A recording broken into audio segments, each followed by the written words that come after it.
সারা দেশে আওয়ামী লীগ, যুবলীগ ও ছাত্রলীগের সন্ত্রাস ও নৈরাজ্যের প্রতিবাদে গাজীপুরে বিক্ষোভ মিছিল করেছে যুবদলের নেতাকর্মীরা।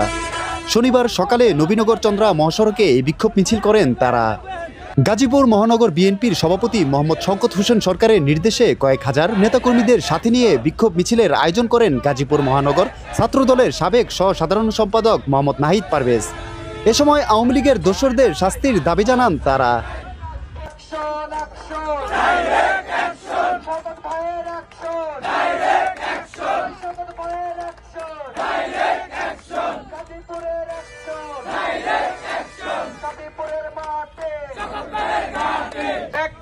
থেকে 24-এর 5 আগস্ট পর্যন্ত যে কয়জন রাজপথে ছিল, আজকে যে কয়জন মিটিং মিছিলে আসছে, আজকের প্রোগ্রামে এই কয়জন লোকই ছিল। আমরা কোনো দালাল দিয়ে সংগঠন পরিচালনা করবে না।